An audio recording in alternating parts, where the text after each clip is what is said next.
नमस्कार दोस्तों, आप सुन रहे हैं आपका अपना और उज्जैन का पहला कम्युनिटी रेडियो दस्तक 90.8 FM और मैं हूं आपकी दोस्त श्रेया। आप सुन रहे हैं मन की कलम से में उज्जैन के सुप्रसिद्ध रचनाकारों की रचनाएं, उन्हीं की जुबानी।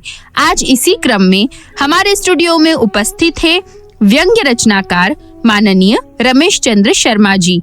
आपने अपने जीवन काल में 1000 से अधिक व्यंग्य रचनाएं आकाशवाणी के माध्यम से श्रोताओं तक पहुंचाई है।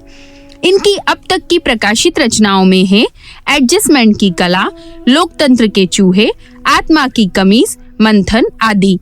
आपका जन्म उज्जैन की धरा पर ही हुआ है। आपने लेखन क्षेत्र में अपनी अभूतपूर्व रचनाओं का प्रचार प्रसार किया है और दोस्तों, इन्होंने अपनी रचनाओं के माध्यम से लाखों श्रोताओं को प्रेरित भी किया है। ये हमारा सौभाग्य है कि ऐसी हस्ती आज हमारे बीच मौजूद है और श्री रमेश चंद्र शर्मा जी आज अपनी रचनाओं को हमारे रेडियो दस्तक के श्रोताओं के साथ साझा करेंगे। तो आइए सुनते हैं उनकी पहली व्यंग्य रचना, जिसका शीर्षक है भाई जी की मूछें।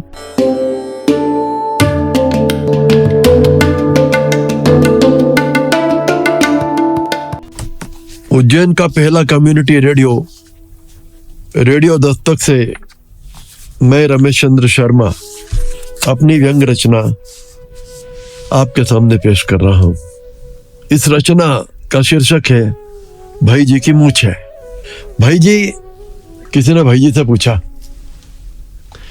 विद्वान के पास विद्या, धनवान के पास धन और बलवान के पास बल होता है। भाई जी, आपके पास क्या है? मेरे पास। भाई जी ने राणा प्रताप और शिवाजी की तस्वीरों को गर्व से देखा, फिर दीवार वाले शशि कपूर की तरह ठंडे मगर पुरअसर अंदाज में बोले, मेरे पास मूछें हैं। मूछों के प्रति आकर्षण का भाई जी का अपना इतिहास है। छोटे से भाई जी मेलों ठेलों में पिताजी की उंगली पकड़कर जाते तो नकली मूछ के लिए मचलते।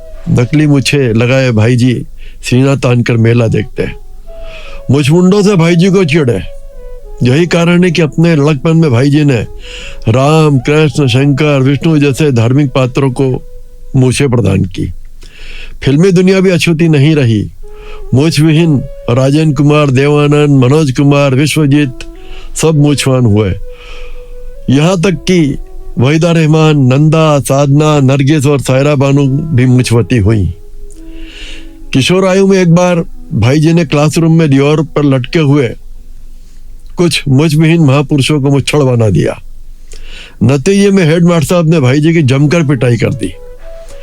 भाई जी ठेठ गांधीवादी की तरह शांतिपूर्वक पिटते रहे। वजह, पिटते हुए भाई जी मुग्ध भाव से हेड साहब की मूछें देखते रहे। बस तभी से भाई जी ने तय कर लिया कि मूछें रखूंगा तो हेडमास्टर साहब जैसी। भाई जी ने होठों के नोटिस बोर्ड पर जब मूछों के आगमन की सूचना पड़ी तो उनका मन मयूर, जो शरीर में जहां भी कहीं था, नाचने लगा। कई दिनों तक भाई जी तथाकथित मूछों के बालों को, जो बड़ी मुश्किल से पकड़ में आते थे, चंद्रशेखर आजाद की मुद्रा में मरोड़ते रहे। मूछों के मार्फत भाई जी ने पहली क्रांति तब की जब भाई जी और उनके पिताजी बादशाह अकबर और सलीम की तरह आमने सामने हुए। प्रसंग भाई जी की निजी शादी का था। बापू, भाई जी ने मूछें उमेरते हुए पिताजी से कहा, मेरी शादी होगी तो सरिता से ही होगी। क्यों होगी रे तेरी शादी सरिता से? पिताजी ने पूछा। मैंने यही मूछें मरोड़कर सरिता से शादी का वादा किया है। आप जानते ही हैं कि वादे का मतलब होता है प्राण जाए पर वचन ना जाए। ना मुराद, पिताजी चीखे। मेरी जबान का क्या होगा जो मेरे पद्मा के बाप को दी है? बापू, भाई जी ने कहा, मेरा वादा सरिता से डायरेक्ट है और आपका वादा इनडायरेक्ट। डायरेक्ट के सामने इनडायरेक्ट खुद ब खुद कमजोर हो जाता है। मगर मेरी जबान, पिताजी ने कहा। बापू, भाई जी ने कहा, जबान और मूछों में मौलिक रूप से अंतर होता है।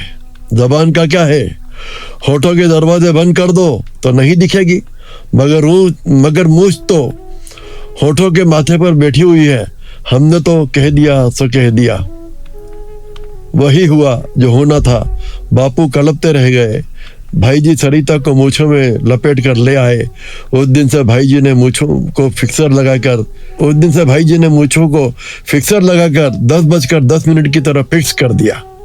कभी कभी ऐसा भी होता कि भाई जी का मूड किसी लफड़े में पड़ने का नहीं होता, तब मूछों का हवाला देकर ही भाई जी का मूड बनाया जाता। एक बार की बात है, भाई जी के छोरे को पड़ोसी का छोरा पीट गया। भाभी जी ने भाई जी से किस्सा बयान किया। बच्चे हैं, भाई जी शांति दूत की तरह बोले, लड़ेंगे फिर एक हो जाएंगे, सवाल बच्चों का नहीं है। भाभी जी और सरिता ने भाई जी को मूछों का एहसास ठीक ऐसे ही दिलाया जैसे सागर किनारे बैठे हनुमान को शक्ति का एहसास दिलाया गया था। भाभी जी ने कहा, बात बच्चों की होती तो कोई बात न थी। पता है पड़ोसन ने मुझसे क्या कहा? पड़ोसन ने मुझसे कहा था, किसी भरोसे मत रहना, तेरा मुच्छड़ से हमें डर नहीं लगता। ज्यादा 3-5 की तो रामू के बापू मूछें उखाड़ कर हाथ में रख देंगे। बस फिर क्या था, भाई जी नंगे पांव दौड़ते हुए पड़ोसी के घर पहुंचे। पहुंचते ही पड़ोसी में 4-6 लाख घुसे जमाए और मूछों पर ताव देते हुए बोले, कह देना अपनी लुगाई से कि किसी मुच्छड़ की लुगाई के मुंह न लगे। जिन मूछों की वजह से भाई जी सारी जिंदगी शेर की तरह दन दनाते रहे, उन्हीं मूछों ने ठेठ बुढ़ापे में फजीयत करवा दी। मामला मुन्ना की शादी का था। मुन्ना मतलब भाई जी का लड़का। वैसे तो भाई जी ने सादा जीवन उच्च विचार के आदर्श पर ही अपना जीवन बिताया। मुन्ना की शादी के बारे में सोचा था कि सादगी से संपन्न कर देंगे। शादी सादगी से लगभग संपन्न हो भी चुकी थी। गड़बड़ हुई तो लड़की वालों के यहाँ। हुआ यूं कि लड़के वाले के यहाँ पंगत बैठी थी तो किसी ने लड़के वालों के भोजन की तारीफ कर दी। भोजन हो तो ऐसा, आत्मा प्रसन्न कर दी। क्या लट्टू हुआ जा रहे हो? किसी ने पलट कर कहा, भाई जी के पंगत को देखना 19 से नहीं होने वाली है, भाई जी की मूछ का सवाल है। भोजन बातों ही बातों में भाई जी की मूछ का सवाल बन गया। बारात लौट आई। भाई जी को चैन नहीं। सुनो, भाई जी ने सरिता से कहा, बक्से में से मकान के कागज निकाल देना। क्यों? सरिता ने पूछा। कर्जा लेना है, भाई जी बोले। कर्जा? मगर क्यों? शानदार रिसिपेशन देना है, भाई जी ने मुझे उमेरते हुए कहा, ऐसा कि लोग याद रखें। मगर आप तो सादगी। अरे भाड़ में गई सादगी, भाई जी भिन्ना है। सादगी मूछों से बढ़कर नहीं है। हकीकत में भाई जी ने जबरदस्त पंगत दी, मगर मकान गिरवी रखकर। नतीजे में पहले आर्थिक तंगी और फिर कलह ने स्थायी डेरा डाल दिया। कुछ काम दाम देखो, भाई जी ने मुन्ने से कहा। क्या खाक देखूं? मुन्ना बोला, नौकरी मिलती नहीं है, धंधे के लिए पैसे नहीं है। तो भाई जी बोले, नहीं तो मैं कहां से लाऊं पैसे? मकान तेरी शादी में गिरवे रख तो दिया। तो मुन्ने ने बोला, मैंने कहा था आपसे मकान गिरवे रखने के लिए। तो भाई जी भिन्ना तो कहते हैं, हाँ हाँ रखा था तो रखा था, क्यों ना रखता, मेरी भी मूछ का सवाल था। मुन्ना बोला, रह गई आपकी मूछें, आप क्या ही ना चाटे। भाई जी सुट्ट हो गए, खामोशी छा गई। आदतन हाथ मूछों की ओर उठने को था ही, मगर उठते उठते रह गया। भाई जी को लगा कि उनकी मूछें अब 8:20 की तरह लटक गई हैं।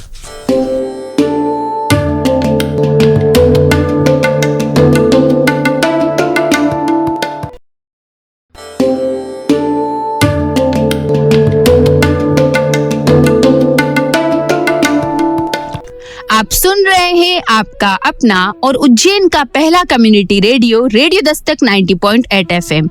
दोस्तों, भाई जी की मूछें, इस रचना में मूछों का महत्व बहुत ही सुंदर रूप में बताया गया है।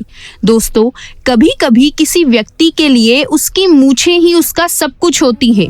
वो व्यक्ति अपनी मूछों के लिए किसी से लड़ने झगड़ने को भी तैयार होता है। दोस्तों, मूछों की इतनी अहमियत हो जाती है कि इस रचना में पात्र रिसेप्शन की बात पर अपना घर भी गिरवी रख देता है। दोस्तों, कभी कभी हमारे जीवन में कोई चीज इतनी महत्वपूर्ण हो जाती है कि उसे हम अपना अहम बना लेते हैं, जो सही नहीं होता। कभी कभी ऐसा होता है कि जीवन में हमारा अहम ही हमें रावण की तरह ले डूबता है। इस सुंदर रचना के बाद आइए सुनते हैं रमेश चंद्र शर्मा जी की अगली व्यंग्य रचना, जिसका शीर्षक है चाय का कीड़ा।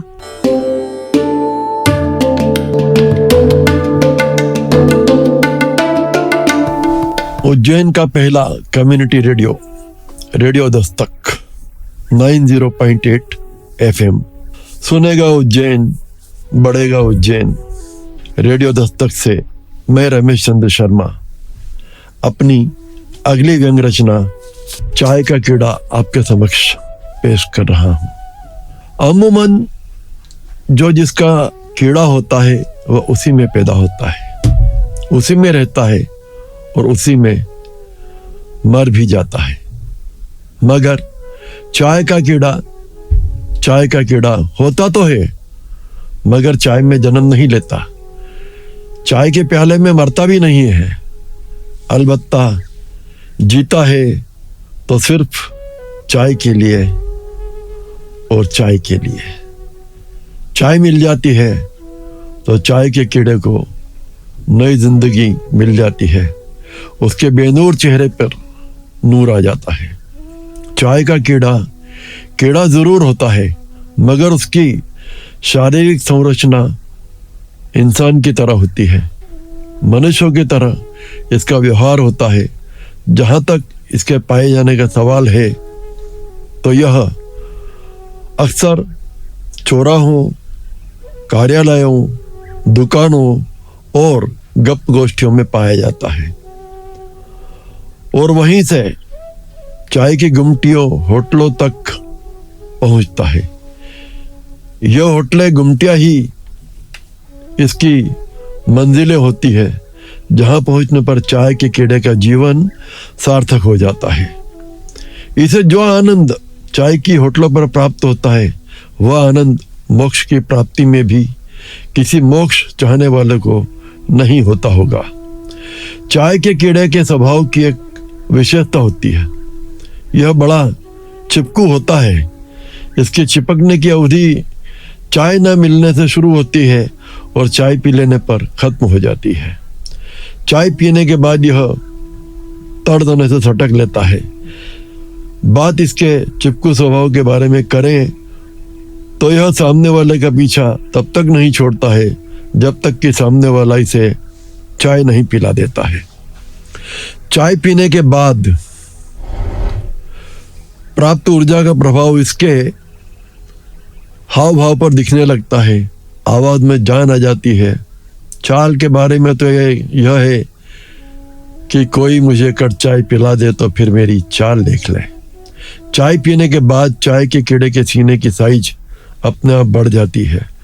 चाय नहीं मिले तो गर्दन लटक जाती है, सीने की साइज घट जाती है, चाल ऐसी हो जाती है मानो हवा निकल गई हो। चाय का कीड़ा चाय की फरमाइश के मामले में निहायत बेतकल्लुफ होता है। यहाँ तक कि आपके साथ किसी के घर पहली बार गया हो और सामने वाले ने आपसे पूछा हो, भाई साहब आप चाय लेंगे क्या, तो कायदे से जवाब तो आपको देना चाहिए, मगर आपसे पहले चाय का कीड़ा जवाब दे देता है, हाँ ले लेंगे। चाय के पेमेंट के मामले में चाय के कीड़ा का एक कठोर उसूल होता है, प्राण जाए पर पेमेंट न जाए, गलती से भी नहीं। इसके लिए चाय के कीड़े ने एक रणनीति तय कर ली है। पहली यह कि अपने हाथ की चाय तब तक खत्म नहीं होने देना जब तक मंडली में से कोई बंदा पेमेंट करने के लिए काउंटर तक नहीं पहुंच जाए।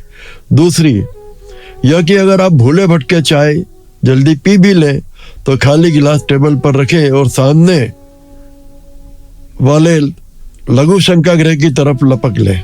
वापिस तभी आए जब पेमेंट का रटला निपट गया हो। चार जने कहीं बैठे हो, चाय का कीड़ा भी वहां विराजमान हो, ऐसे में सब इंतजार करते हैं कि कौन टोपी पहने चाय पिलाने की। इंतजार की घड़ियां बर्दाश्त के बाहर होने पर चाय का कीड़ा बोल उठता है, मोती बादशाह चाय पिलाओ यार। अब मोती को तो जाना ही है, कुछ लोग क्षणपति करते हैं, टालने की कोशिश में कहते हैं 5 रुपए कम है, आप पिला दो यार। तो चाय का कीड़ा आदेश प्रसारित कर देता है, बाबू उस्ताद जरा 5 रुपए मिला देना यार। चाय का कीड़ा फिक्स टाइम चाय के लिए एक ठिया ऐसा ढूंढ लेता है जहां तयशुदा वक्त पर चाय बनती ही है। चाय का कीड़ा रोज तयशुदा वक्त पर जाकर डट जाता है, दरवाजा बंद हो तो खटखटा कर खुलवा लेता है, आराम से बैठता है और इधर उधर की बात करने के बाद पूछता है, आज चाय नहीं बनेगी क्या? सामने वाला भाड़ झोंक कर चाय पेश करता है। चाय पीने के बाद चाय का कीड़ा विजयी मुद्रा में प्रस्थान कर देता है और सामने वाला उस वक्त आश्चर्यचकित रह जाता है जब 10 मिनट बाद ही चाय का कीड़ा मंडली के साथ चाय पीने निकलता है और बाकायदा कहता है, चाय पीने जा रहे हैं यार।